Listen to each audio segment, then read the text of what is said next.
Hello friends, welcome to Educate India. Myself Shubham Singh और मैं आपको मैथ्स पढ़ा रहा था। देखिए, जो जब भी अभी तक जो हमने क्लियर किया कंसेप्ट, उस कंसेप्ट के पूरे बेसिस पे आपको एक्सरसाइज जो 4.1 है क्वाड्रेटिक इक्वेशन का, वो सारे क्वेश्चन आपसे सॉल्व हो जा रहे होंगे। अगर नहीं होते हैं तो लेट मी जस्ट नो, और मैं उस पर भी एक वीडियो बना दूंगा ताकि आपका एक्सरसाइज भी कंप्लीट हो जाए। लेकिन अभी क्या करते हैं, अभी थोड़ा उसके आगे का कंसेप्ट देखते हैं। उसके पहले कुछ आपको बता देते हैं कि जो आपका सिलेबस है, ड्यू टू कोरोना वायरस की वजह से क्या हुआ है कि ये डिलीटेड टॉपिक है, जैसे कंप्लीटिंग द स्क्वायर मेथड। अब जो हमारा क्वाड्रेटिक इक्वेशन था, उस क्वाड्रेटिक इक्वेशन का सोल्यूशन निकालने के लिए हमारे पास दो तीन मेथड थे। अब उसमें कौन सा मेथड था? एक फैक्टराइजेशन था, ठीक है। दूसरा एक था कि क्वाड्रेटिक का फॉर्मूला यूज करके आप क्वाड्रेटिक इक्वेशन को सॉल्व कर दीजिए। और एक मेथड था, वो था कंप्लीटिंग द स्क्वायर मेथड। लेकिन इस मेथड को कोरोना वायरस की वजह से डिलीट कर दिया गया है, ठीक है। और एक जो हमारा एक और टॉपिक आता था कि x टू द पावर 4 है, मतलब ऐसा कोई इक्वेशन दे देता था और उसे हम लोग रिड्यूस करते थे अपना एक्स स्क्वायर इस फॉर्म में रिड्यूस करके, क्वाड्रेटिक इक्वेशन के फॉर्म में रिड्यूस करके सॉल्व करते थे। वो भी हमारे सिलेबस से अभी रिड्यूस कर दिया गया है, ठीक है। अब हमें क्या पढ़ना है? अब हमें बेसिकली बस इतना ही पढ़ना है कि क्वाड्रेटिक इक्वेशन के सोल्यूशन को हम लोग को फैक्टराइजेशन के मेथड से निकालने सीखना है, और दूसरा हम लोग को सीखना है कि क्वाड्रेटिक इक्वेशन जो है उसको सॉल्व करना क्वाड्रेटिक फॉर्मूला। पहले टॉपिक को क्लियर करते हैं। पहला टॉपिक क्या है कि solution of quadratic equation by factorisation. So चलिए इस टॉपिक को सीखते हैं कि फैक्टराइजेशन होता क्या है। हमने एक एग्जांपल ले लिया है कि 2x² minus 3x plus 1 equal to 0। आपको पता चली गया होगा कि ये क्वाड्रेटिक इक्वेशन है। क्यों है? क्योंकि ये ax² plus bx plus c के फॉर्म में है। ये क्वाड्रेटिक इक्वेशन हो गया, ठीक है। अब मैं लेट में अज्यूम करता हूँ कि लेट मी जस्ट टेक, ठीक है, मैं ले लेता हूँ कि x इक्वल टू 1 ले लेता हूँ, ठीक है। अब देखिए 2x अगर 1 लेंगे तो 1 का स्क्वायर मतलब 1 हो जाएगा, ठीक है। माइनस 3 इंटू एक्स की वैल्यू क्या हमने अज्यूम किया है? ये अज्यूम किया हमने, ठीक है, ये हमने अज्यूम किया। तो 1 हो गया प्लस 1, ठीक है। ये मैंने जस्ट लिया कि लेफ्ट हैंड साइड ही मैं ले लेता हूँ। पहले लेफ्ट हैंड साइड ले लिया मैंने, 2 ले लिया, x की वैल्यू 1 है तो 1 का स्क्वायर भी 1 हो गया, माइनस 3, x की वैल्यू अगेन 1 है तो 1 ही है। तो ये क्या हो जाएगा? 2 इंटू 1 2 हो गया, माइनस 3 इंटू 1 3 हो गया, ठीक है, प्लस 1 ये हो गया। अब देखिए 2 प्लस 1 ये 3 हो जाएगा, 3 माइनस 3 ये क्या हो जाएगा? 0। ये पार्ट हमें 0 मिल गया। कौन सा पार्ट? लेफ्ट हैंड साइड का पार्ट। अगर हमने x इक्वल टू 1 डाला तो हमें 0 मिल गया। और यही देखिए, यही इसके इक्वल भी 0 दिया है। तो यहाँ से क्या प्रूफ हो गया कि left hand side equal to right hand side, left hand side और राइट हैंड साइड इक्वल हो गया। कब इक्वल हो गया? जब हमने x इक्वल टू 1 लिया। x इक्वल टू 1 लिया किस इक्वेशन में लिया? इस इक्वेशन में। इस इक्वेशन में जब हमने x इक्वल टू 1 पुट किया तो हमें पता चला कि लेफ्ट हैंड साइड और राइट हैंड साइड दोनों बराबर हो गया। क्या होता है कि ये जो x इक्वल टू 1 है ना, इस वैल्यू को हम लोग क्या बोलते हैं? रूट बोलते हैं, रूट। तो ये जो x इक्वल टू 1 वैल्यू है, ये वैल्यू रूट हो गई। किस वैल्यू की रूट हो गई? इस इक्वेशन की, इस क्वाड्रेटिक इक्वेशन की ये वैल्यू रूट हो गई। हम लोग क्या लिख देते हैं? x equal to 1 is root of quadratic equation ये 2x² minus 3x plus 1 equal to 0। अब ये मत पूछेगा कि भैया ये x इक्वल टू 1 आपको कैसे पता चला। ये बेसिकली मुझे पहले से पता था, इसीलिए मैंने आपको डायरेक्ट बता दिया कि ये प्रूफ हो गया। वैसे तो आप अज्यूम कर सकते हैं, पहले 0 ले लीजिए फिर 1 ले लीजिए, ऐसा भी कर सकते हैं। दूसरा मेथड तो फैक्टराइजेशन तो मेथड है ही इस वैल्यू को पता करने का। मैं बस बेसिकली बस आपको इतना बताना चाहता था कि रूट आखिरकार होता क्या है।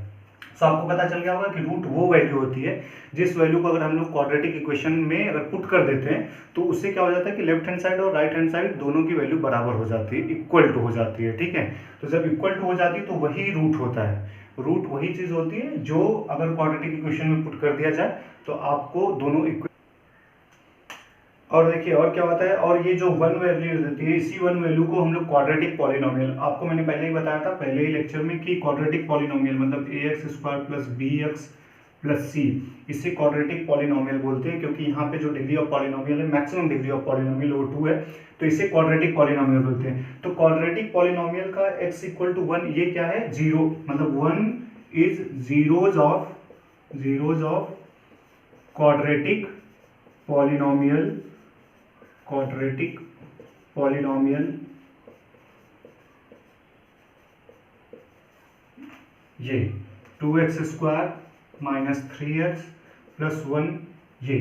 तो 2x² माइनस 3x प्लस 1 ये आपका क्वाड्रेटिक पॉलिनोमियल हो जाता है, लेकिन यही अगर इक्वेट कर देते हैं इक्वल टू 0 के, तब ये क्या बन जाता है, क्वाड्रेटिक इक्वेशन बन जाता है। सो जो 1 हमारी वैल्यू आई है x इक्वल टू 1, वो हमारी क्या है, zeros of the quadratic polynomial है, लेकिन रूट है रूट ऑफ क्वाड्रेटिक इक्वेशन है। तो ये चीज आपको याद रखना है कि ये जो जीरोज है, zeros of quadratic polynomial, zeros of quadratic polynomial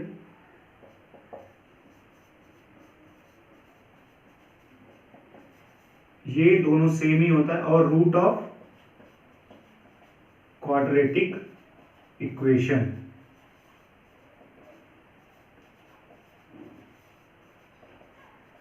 मतलब जो जीरोज ऑफ क्वाड्रेटिक पॉलिनोमियल निकालते हैं और जो हमारा रूट ऑफ क्वाड्रेटिक इक्वेशन आता है वो दोनों सेम रहता है। तो आपने यहाँ पे पढ़ा था अपने अभी चैप्टर नंबर 2 में शायद आपने पढ़ा होगा कि नंबर ऑफ जीरोज जो होते हैं, नंबर ऑफ जीरोज जो हम लोग निकाल सकते हैं क्वाड्रेटिक पॉलिनोमियल में, नंबर ऑफ जीरोज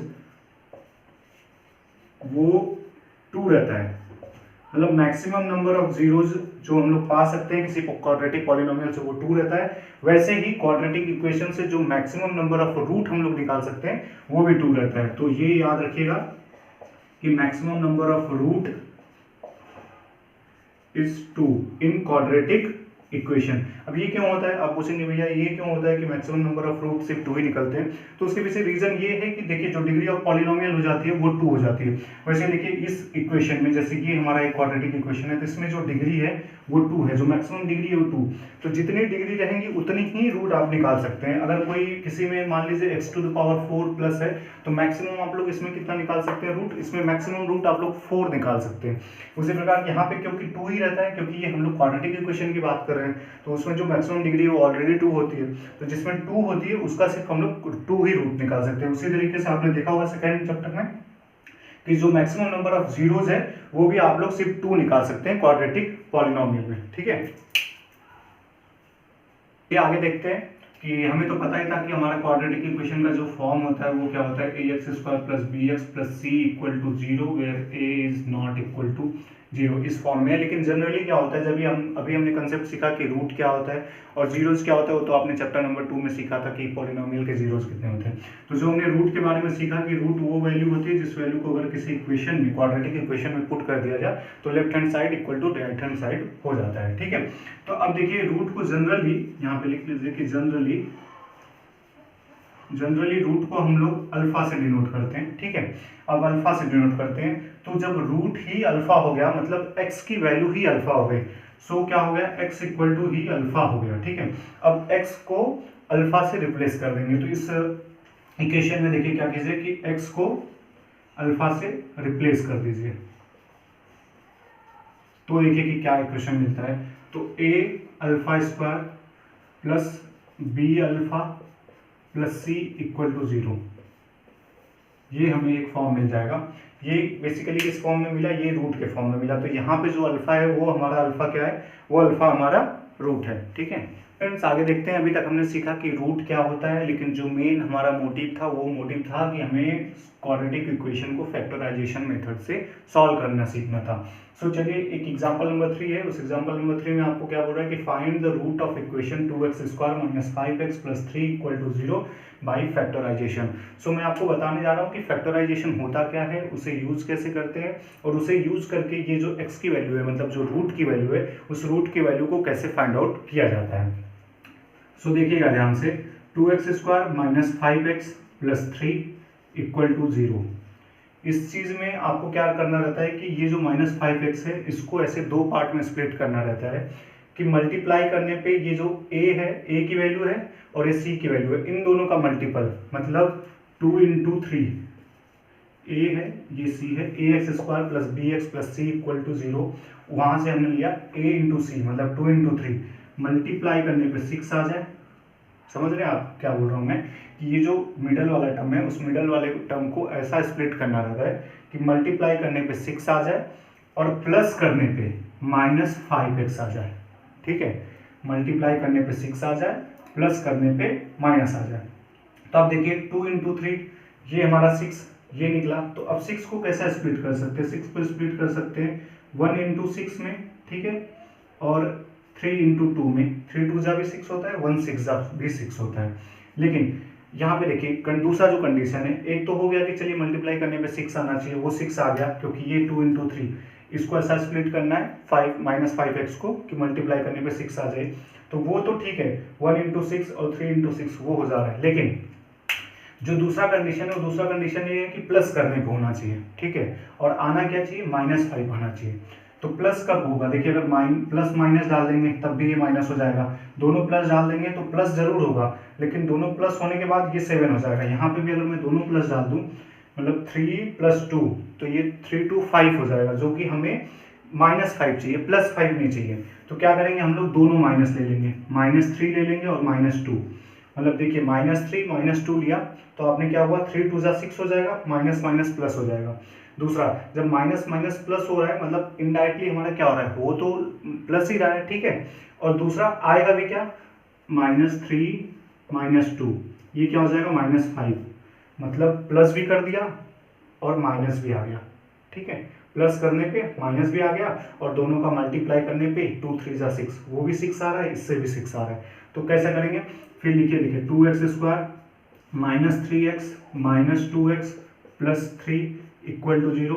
एक बार मैं फिर से आपको रिपीट कर देता हूँ कि इस जो मिडल वाला टर्म है उस मिडल वाले टर्म को ऐसा हम लोग को स्प्लिट करना रहता है कि स्प्लिट करने के बाद पहले और लास्ट टर्म का जो a और c है उन दोनों का मल्टीपल आ जाए, मतलब अगर जब भी आप उसमें मल्टीप्लाई करेंगे तो मल्टीप्लाई करने पे आपका ये दोनों का मल्टीपल आ जाना चाहिए इक्वल टू, ठीक है, जैसे 2 3 जा 6 आ रहा है वैसे ही 3 2 जा भी 6 आ रहा है, इनको स्प्लिट करने पे -3 -2 -5 ही होगा, ठीक है। और दूसरा जो कंडीशन रहता है वो कंडीशन ये रहता है कि उन दोनों को प्लस करने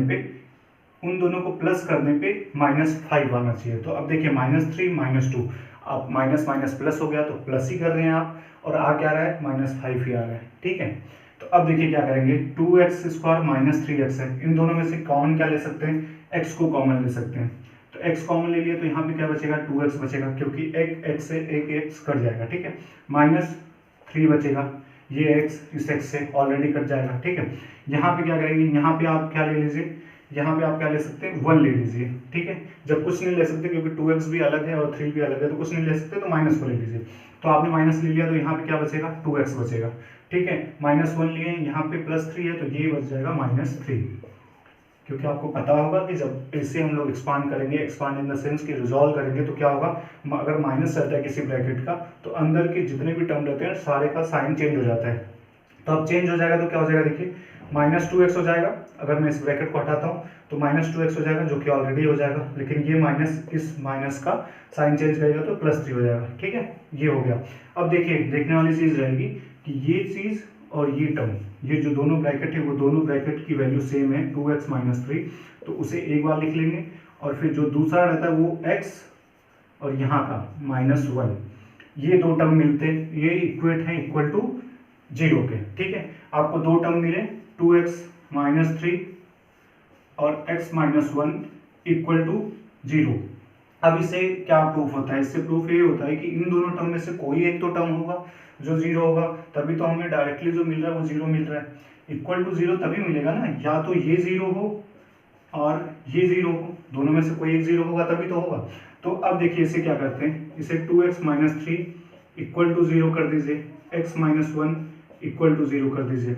अब देखिए इसे रिजॉल्व कैसे करते हैं, 2x -3 इक्वल टू 0 है तो आप क्या लिख लेंगे, 2x, इस 3 को इस साइड में लाएंगे तो +3 हो जाएगा, ठीक है। तो x इक्वल टू क्या हो जाएगा, 3, ये 2 यहाँ पे है तो यहाँ पे जाएगा तो डिवाइडेड बाई हो जाएगा, तो x इक्वल टू 3/2 हो जाएगा। उसी प्रकार क्या करेंगे, दूसरे को करेंगे तो x -1 इक्वल टू 0 हो जाएगा, x की वैल्यू क्या हो जाएगी, x इक्वल टू 1 हो जाएगी। सो डायरेक्टली हमें क्या मिल गया कि x की वैल्यू या तो 1, x की वैल्यू या तो 3/2। सो ये दो वैल्यू हमें मिल गई, ये दोनों हमें रूट मिल गए इस क्वाड्रेटिक इक्वेशन की, जिसे पुट करने के बाद left hand side of this quadratic equation is going to be equal to right hand side of this quadratic equation.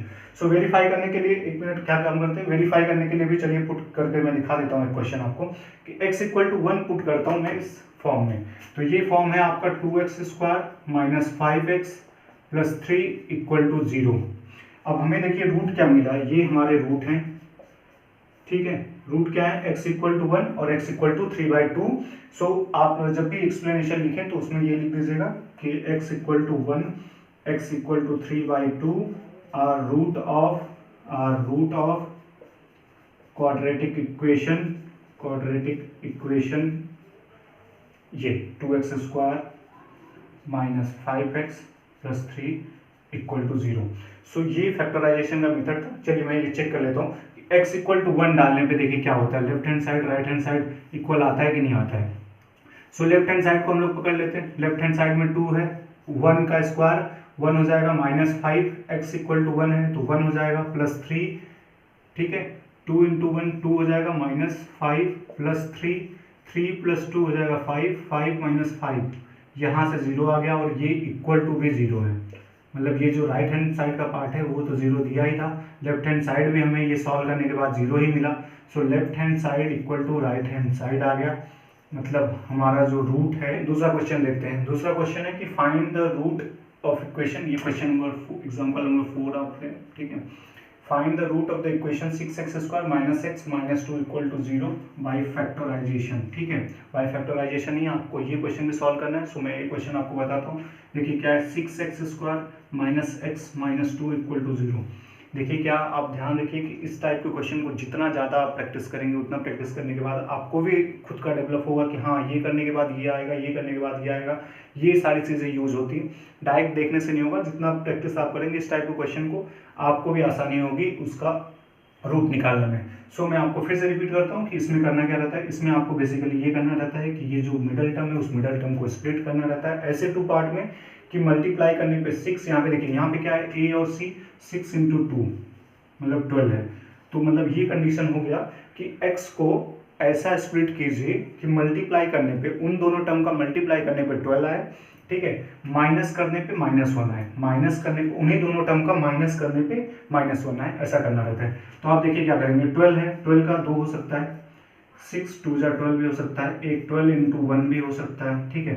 एक 4 इंटू 3 भी हो सकता है। ये फैक्टराइजेशन हो सकता है कि 12 इंटू 1 भी हो जाए, 6 इंटू 2 भी 12 होता है, 4 इंटू 3 भी 12 होता है। लेकिन काम की चीज़ क्या है हमारे लिए कि उन दोनों का माइनस करने पे -1 आना चाहिए।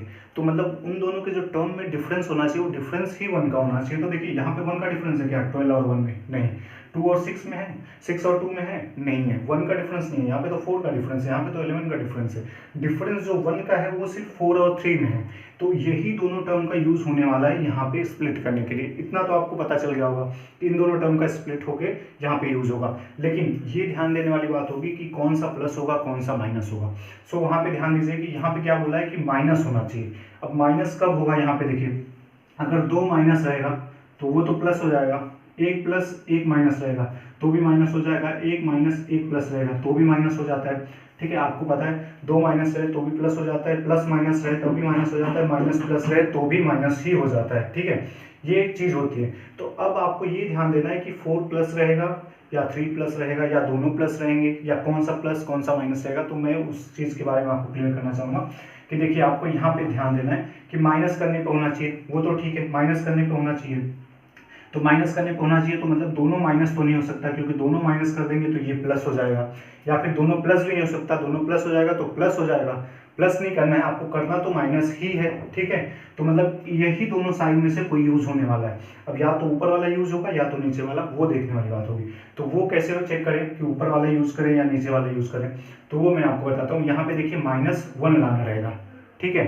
और -1 कब आएगा, अब देखिए अगर यहाँ पे मैं डाल दूँ +4 -1, प्लस माइनस माइनस तो हो जाएगा, 4 में से 3 जाएगा, 1 बचेगा, लेकिन कौन सा बचेगा, बड़ा वाला। बड़ा कौन सा है, प्लस वाला, तो यहाँ पे +1 बचेगा, ठीक है।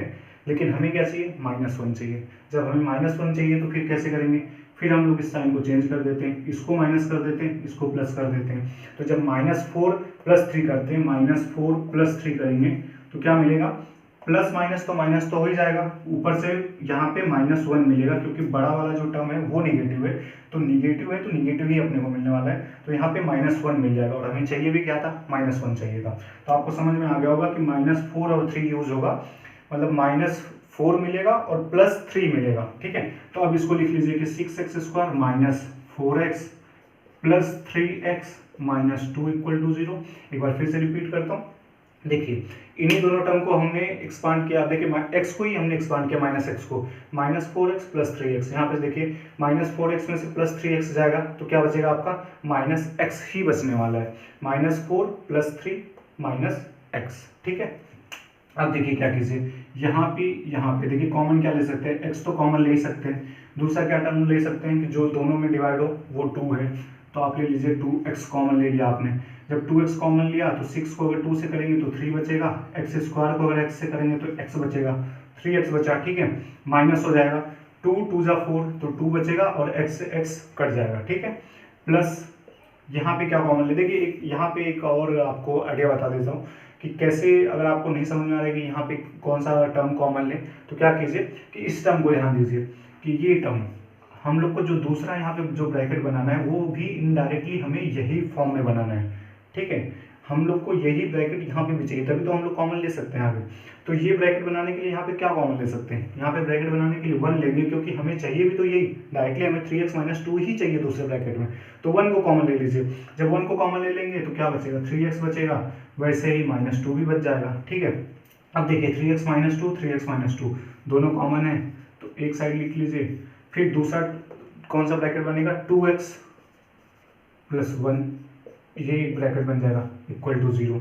अब ये जब दोनों टर्म इक्वल टू 0 हैं तो दोनों में से कोई ना कोई तो 0 होगा, तभी तो हमें इक्वल टू 0 मिल रहा है, क्योंकि दोनों इंडिविजुअल हैं, और इंडिविजुअल होने के बाद भी अगर वो हम लोग को जो रिजल्ट दे रहे हैं वो 0 का दे रहे हैं तो दोनों में से कोई एक तो 0 होगा।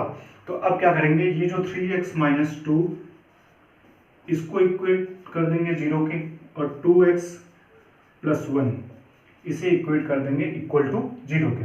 अब इन दोनों को रिजॉल्व कर देंगे, तो कैसे रिजॉल्व करेंगे, 3x minus 2 equal to 0, so 3x equal to 2 इधर जाएगा तो 2 हो जाएगा, x इक्वल टू क्या हो जाएगा, 2/3 हो जाएगा, ठीक, x इक्वल टू 2/3 हो गया। वैसे ही इसको करेंगे 2x plus 1 equal to 0, x equal to, यहाँ पे प्लस है तो उस साइड जाएगा तो -1, और ये जो 2 है 2 यहाँ पे जाएगा, पहले देखिए स्टेप वाइज ले जाइए इसको, नहीं तो आप लोग डायरेक्ट कर देंगे, 2x इक्वल टू -1 हो जाएगा, x इक्वल टू क्या हो जाएगा, -1/2 हो जाएगा।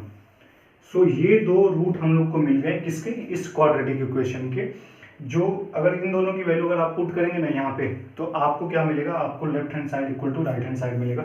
चलिए मैं फिर भी एक बार फिर से आपको वेरीफाई करने के लिए x इक्वल टू 2/3 इसमें पुट करके दिखा देता हूँ।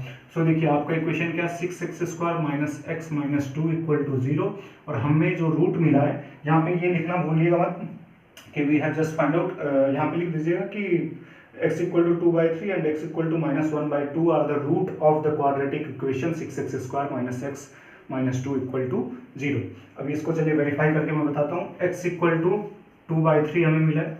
बाकी दूसरा क्वेश्चन ये जो x equal to -1/2 आप खुद से उसे पुट करके चेक कर सकते हैं। तो x की वैल्यू लेफ्ट हैंड साइड हम लोग ले लेते हैं, ठीक है, 6x क्या है, 2/3 है, 2/3 का स्क्वायर माइनस x क्या है, 2/3 माइनस 2, ये हमारा लेफ्ट हैंड साइड का पार्ट है। x इक्वल टू हमने 2/3 पुट कर लिया, 6 into 2/3 the whole square minus 2/3 minus 2, क्योंकि यहाँ पे x ही था, ठीक है, 6 2 2 जा 4 हो जाएगा, 3 3 जा 9 हो जाएगा, माइनस 2/3 माइनस 2 हो जाएगा, ठीक है, ये हो गया। अभी देखिए कट कर लीजिए इसे रिजॉल्व करने के लिए, 3 3 जा 9, 3 2 जा 6, 2 4 जा 8 हो गया, ठीक है, 2 4 जा 8, 8/3 माइनस 2/3 माइनस 2। अभी पहले इन दोनों को ही रिजॉल्व कर दीजिए तो आपका एलसीएम मिलेगा 3, तो ये हो जाएगा 8 माइनस 2 माइनस 2, 8 माइनस 2 हो जाएगा 6/3 माइनस 2, 3 2 जा 6, 2 माइनस 2 हो जाएगा 0। ये आपका लेफ्ट हैंड साइड है। जब लेफ्ट हैंड साइड आपको 0 मिला है, राइट हैंड साइड आपको ऑलरेडी 0 दिया है, तो left hand side equal to right hand side हो गया। सो बेसिकली हमने ये क्लेरिफाई कर लिया कि जो हमने रूट फाइंड आउट किया इस इक्वेशन का वो रूट सही है, ठीक है। हालांकि ये आपको वेरीफाई करके नहीं दिखाना रहेगा इन फाइनल पेपर में, लेकिन ये इस चीज़ के लिए कि अगर आपको क्रॉस वेरीफाई करना रहे तो आप डायरेक्टली, अगर आप उतना कैलकुलेशन आपका फास्ट है तो आप डायरेक्टली खुद से डाल के, मतलब ये सॉल्व करने की जरूरत नहीं है, लेकिन खुद से डाल के चेक कर सकते हैं कि आपका जो रूट आपने निकाला है बाय फैक्टराइजेशन वो राइट निकाला है कि नहीं निकाला है। चलिए एक और क्वेश्चन है, एक और क्वेश्चन को इस पर डिस्कस कर लेते हैं ताकि आपके फैक्टराइज करने का जो कंसेप्ट है वो कंसेप्ट और क्लियर हो पाए, ठीक है। तो चलिए फ्रेंड्स, एग्जाम्पल नंबर 5वां भी देख लेते हैं, ताकि इसे देखने के बाद आपका ये जो फैक्टराइजेशन का कंसेप्ट है वो और क्लियर हो जाए। तो इसमें क्या बोल रहा है कि find the root of the equation 3x² minus 2√6 + 2 = 0 by factorisation ही आपको निकालना है ये भी। सो देखिए, आपको अभी तक 2 क्वेश्चन मैंने सॉल्व कराए हैं। दोनों क्वेश्चन में आपको एक अच्छे तरीके से बताने की कोशिश की है कि ये जो 20 का मिडिल टर्म है हमारा, यहाँ पे x रहेगा। जो मिडिल टर्म है उस मिडिल टर्म को हम लोग को एक्सप्लिट करना रहता है ऐसे 2 फॉर्म में, ताकि मल्टीप्लाई करने पे a और c का जो मल्टीप्लाई करने पे आता है वही आए, और प्लस करने पे -2√6 आए। इस चीज़ को समझिए कि इस साइन का भी बहुत इंपॉर्टेंस है और इस टर्म का भी इंपॉर्टेंस है जब आप फैक्टराइजेशन को यूज़ करते हैं। तो चलिए बेसिकली यूज़ करते हैं इसको। यहाँ पे देखिए 3x² है, ठीक है, -2√6x है, +2 = 0 है। अब हमें इसे रिजॉल्व करना है, मतलब -2√6x को ऐसे 2 पार्ट में स्प्लिट करना है, ताकि मल्टीप्लाई करने पे उन दोनों का 6 आए, प्लस करने पे -2√6 आए। तो हमने क्या था, 3 × 2 a और c जो हमें, ठीक है, a और c हमें क्या मिल गया 6, और 6 को हमें ऐसे 2 पार्ट में डिवाइड करना है, ताकि उन दोनों को डिवाइड करना है, एक मिनट, ऐसे 2 पार्ट में डिवाइड स्प्लिट करना है, ठीक है। ऐसा स्प्लिट करना है कि प्लस करने पे -2√6 आए, ठीक है। इस कंडीशन को याद रखिए। अब 6 को क्या लिख सकते हैं, 6 को 2 × 3 भी लिख सकते हैं, 1 × 6 भी लिख सकते हैं, लेकिन यहाँ पे क्या बोल दिया कि प्लस करने पे -2√6 आए। ये बोल दिया कि -2√6 आए। आप बोलेंगे सर ये √6 कैसे आएगा? तो देखिए, आपको पता होगा कि 6 को, जो हमारा 6 होता है, उस 6 को इस तरीके से भी तो लिखा जा सकता है, √6 × √6। जब √6 × √6 करेंगे तो यहाँ का ये रूट है वो रूट चला जाएगा, मतलब क्या हो जाएगा, ये √6 × 6 हो जाएगा, और ये ऑफकोर्स 2 का ही है। तो जब 6 × 6 है तो एक 6 बाहर आ जाएगा कॉमन, तो हमारा √6 × √6 अगर इन दोनों का मल्टीप्लाई करते हैं तो हमें क्या मिल जाता है, हमें 6 ही मिलता है, ठीक है। तो इसका जो 6 का स्प्लिट है वो एक और हो सकता है, वो हो सकता है √6 × √6 का। अब देखिए, हमारे यूज का यही टर्म है, क्योंकि यहाँ पे जो फॉर्म दिया है वो √6 के फॉर्म में दिया है, तो इसे ही हमें यूज करना पड़ेगा। लेकिन इसमें भी ये याद रखना पड़ेगा कि क्या दोनों प्लस रहेंगे, क्या दोनों माइनस रहेंगे, कौन सा प्लस रहेगा, कौन सा माइनस रहेगा। तो उसके लिए मैंने कंसेप्ट आपको बताया था कि आपको दूसरा कंसेप्ट यूज करना है कि प्लस करने पर होना चाहिए। तो प्लस तो तभी 2 ही कंडीशन में हो सकता है, या तो दोनों माइनस हो या तो दोनों प्लस हो, तभी प्लस होता है। प्लस प्लस ही प्लस होता है, माइनस माइनस ही प्लस होता है। तो ये प्लस करने वाला जो कंडीशन है हमारा, वो तो तभी पूरा होगा या तो हम लोग दोनों की वैल्यू को माइनस डाल दें, या तो दोनों की वैल्यू को प्लस डाल दें, ठीक है। अब वो दोनों को प्लस डालना है कि दोनों को माइनस डालना है, वो कैसे चेक करेंगे? वो चेक करेंगे कि हमें इनडायरेक्टली चाहिए क्या, हमें चाहिए -2√6x, ठीक है, हमें माइनस चाहिए। तो जब हमें माइनस चाहिए तो हम दोनों को माइनस डाल देते हैं, मतलब -√6 -√6। जब -√6 और -√6 डाल देंगे तो हमें क्या मिलेगा, -2√6। और हमें यही तो चाहिए था, -2√6 ही चाहिए था हमें। तो -2√6 को क्या स्प्लिट कर सकते हैं हम लोग, -√6x -√6x, क्योंकि दोनों को मल्टीप्लाई करने पे √6 × √6 का मल्टीप्लाई करने पे आता है आपको 6, ठीक है।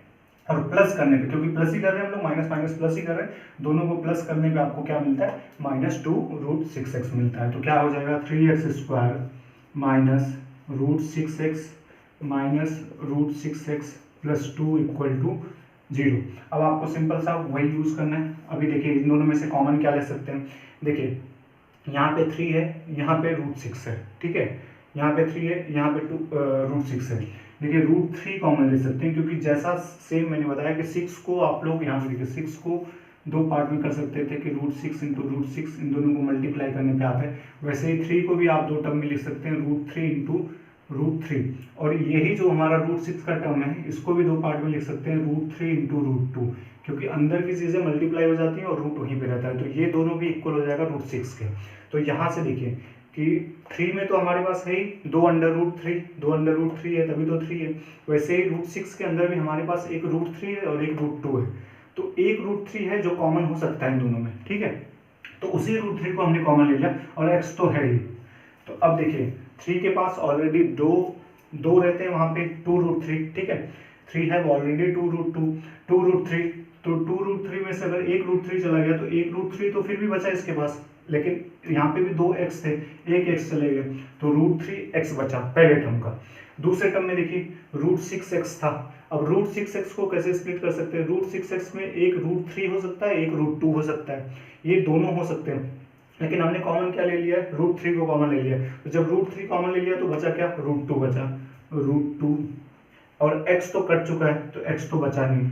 फिर देखिए, फिर दूसरा टर्म आ जाइए, दूसरे टर्म में फिर यहाँ पे ध्यान दीजिए कि एक √2 का भी पार्ट होता है और यहाँ पे 2 है, तो 2 को हम लोग भी क्या लिख सकते हैं? 2 को भी दो टर्म में लिख सकते हैं, √2 इंटू √2 के टर्म में, ठीक है। यहाँ पे भी दो रूट टर्म आ गया, तो अब √2, एक √2 कॉमन ले लीजिए यहाँ पे, ठीक है। और मैंने यहाँ पे बताया था दूसरे पार्ट थोड़ा सा आसान हो जाएगा, अगर आपने पहले अच्छा से कर दिया है तो दूसरे के लिए आसान इसलिए हो जाएगा कि आपको पता चल जाएगा कि कॉमन क्या लेना है। अगर नहीं पता चल रहा है तो देखिए मैं बताता हूँ आपको फिर से कि किस तरीके से लेना है। आपको इनडायरेक्टली यही टर्म वापस से इस दूसरे ब्रैकेट में आपको लाना रहता है, ठीक है।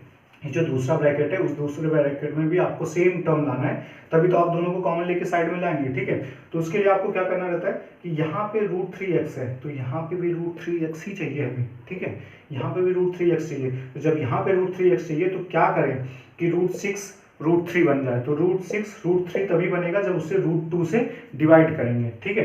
तो यहाँ पे √2 आपने कॉमन ले लिया, अब आपका क्या बचेगा? √6 में आपके पास था √3 और √2, आपने √2 को कॉमन ले लिया तो आपका √3 बचा, √3 बच गया, और x भी बचा क्योंकि x तो कॉमन ही नहीं लिया था हमने, ठीक है, क्योंकि यहाँ पे है ही नहीं x, तो x कॉमन लेने का क्या मतलब है, ठीक है। और यहाँ पे हमने माइनस को कॉमन लिया है, तो जब माइनस कॉमन लिया है तो अंदर साइन चेंज हो जाएगा, ये हो जाएगा माइनस, ठीक है, ये माइनस हो जाएगा। और वैसे ही 2 के पास हमारा 2 √2 रहता है, 2 हैव ऑलरेडी 2 √2, तो एक √2 तो कट जाएगा क्योंकि हमने कॉमन ले लिया, एक √2 अभी भी बचेगा, ठीक है। अब देखिए क्या होता है, √x ये वाला टर्म √3x माइनस √2 दो बार है, ये दोनों, इन दोनों को कॉमन ले लीजिए, और दूसरा रूट आपको क्या मिलेगा? √3x माइनस √2, ये दो टर्म हमें मिले इक्वल टू 0, हालांकि दोनों सेम ही है, √3x minus √2, √3x minus √2 equal to 0, ये हमें मिला। अब इन दोनों टर्म में से कोई एक तो 0 होगा, तभी तो हमारा एंड रिजल्ट इक्वल टू 0 मिल रहा है, ठीक है। तो अब इसे भी पुट कर लीजिए, √3x minus √2 equal to 0, √3x equal to √2 उधर जाएगा तो √2 हो जाएगा, x √2 बाई √3, इसे एक और फॉर्म में लिख सकते हैं, ये टोटल √2/3, ये हमें मिला। इससे भी यही मिलेगा, इससे भी यही मिलेगा, तो दोनों से यही मिलेगा, तो 2 बार √2/3, ये हमारा रूट हो गया, root of the equation, quadratic equation by the way, root of the quadratic equation 3x² minus 2√6x plus 2, उसका क्या है? √2/3, √2/3 are the two roots of the quadratic equation 3x² minus 2√6x plus 2 equal to 0। अगर आपको चाहिए तो √2/3 x के जगह पे पुट करके आप लोग फाइंड आउट कर सकते हैं, left hand side equal to right hand side ही आएगा। सो ये चीज़ हमने सीखी, बहुत ही इंपॉर्टेंट कंसेप्ट है कि फैक्टराइजेशन कैसे किया जाए, बीच के टर्म को कैसे स्प्लिट किया जाए। मैंने बहुत अच्छे तरीके से आपको बताने की कोशिश की है कि आपको क्या करना है, आपको बेसिकली बीच वाले टर्म को स्प्लिट करना रहता है, लेकिन इस तरीके से स्प्लिट करना रहता है कि ये करने पे, मतलब प्लस करने पे ये वाला टर्म आ जाए, प्लस करने पे -2√6 ये वाला टर्म आ जाए, माइनस प्लस करने पे ये टर्म आ जाए। आपको हमेशा ये याद रखना है कि दोनों का मतलब ये दोनों का मल्टीप्लाई 3 × 6 मल्टीप्लाई करने पे 6 आए और प्लस करने पे -2√6 आ जाए, ठीक है। अगर ये आता है उसी तरीके से आपको स्प्लिट करना है। स्प्लिट करने का तरीका भी मैंने आपको बताया, बहुत थोड़ा सा अनप्रिडिक्टेबल कह सकते हैं कि थोड़ा सा हार्ड कंसेप्ट है सीखने के लिए, लेकिन फिर भी जितने टाइप के क्वेश्चन आप सॉल्व करने की कोशिश करेंगे, जितना ज़्यादा क्वेश्चन सॉल्व करेंगे इस टॉपिक के, उतना ही आसान लगेगा। और मुझे तो मतलब इतना प्रैक्टिस करने के बाद मुझे तो पता नहीं चलता कि कब फटाफट आराम से निकल जाता है, ठीक है। तो वैसे आप लोग भी कोशिश कर सकते हैं, जितना आप क्वेश्चन इस पर प्रैक्टिस करेंगे उतना आपके लिए कंसेप्ट ईजी हो जाएगा। Thank you so much. अगर वीडियो आपको अच्छी लगी हो तो प्लीज़ लाइक और सब्सक्राइब करना ना भूलें। Thank you so much.